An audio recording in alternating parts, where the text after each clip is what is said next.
And for one look at how the weekend travel is shaping up today, David Begnaud joins us from Hartsfield-Jackson, Atlanta International Airport, the world's busiest. So, David, how's it looking? Well, you know what? We heard it would be a nightmare. It doesn't look like a nightmare behind me. So this is what it was early Friday morning. This is the main terminal where we are. You've got about 16 lines here behind me.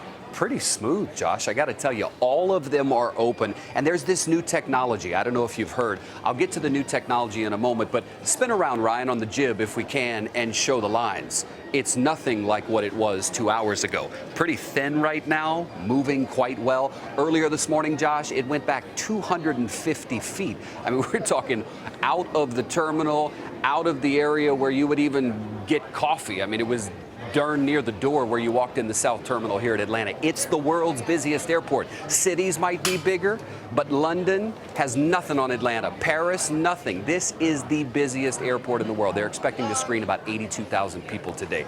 That's near a record. The record was 88,000, and they set that last year, back at Thanksgiving. You know, and we've been actually discussing this today. Is it, in part, is it so much discussion in the media about how bad it's going to be were people making an early getaway, but as you mentioned, too, the early morning rush hour has come to an end. You did mention that technology, though. What exactly is that? Well, here's what it is. Before I tell you about the new technology, I'll say this. Within the last couple of weeks, they went through a bit of a transition here in Atlanta. As they were instituting this new technology, the lines they had to close. So they closed 3 lines in the South Terminal area. Well, what that did is turn the wait time here into excess of 6 hours. I talked to one local news reporter here who said, I don't know how many thousands of people missed their flights over the last 2 weeks because the TSA was trying to upgrade, but by having to close to upgrade, they created a nightmare. The mayor of Atlanta ended up bouncing the guy who runs the airport here, fired him, and said in the press conference, the long TSA lines have something to do with the reason I fired him.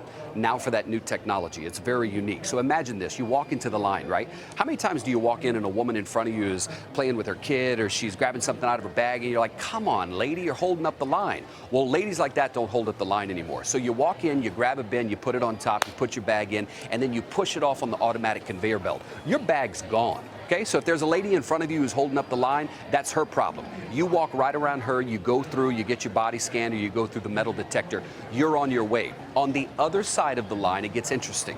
Instead of one belt for your bags to come out, there are 2. So let's say they want extra screening for your bag. Yeah. Instead of pushing it down the line, holding up the process, they kick it left, right? So it goes left and it goes down a sideline. So you step aside, they screen you. Everybody else grabs their bag, they're on their way. I watched it yesterday. It really quickens the process. London and Amsterdam already using it, good results there.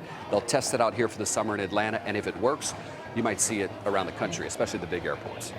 Dare I say, it sounds kind of fun, and if the lines behind you are any evidence, perhaps counterintuitively, it's going to be a brisk experience this Memorial Day weekend. David Begnaud at the world's busiest, Good to travel. Atlanta International. Thank you, my friend.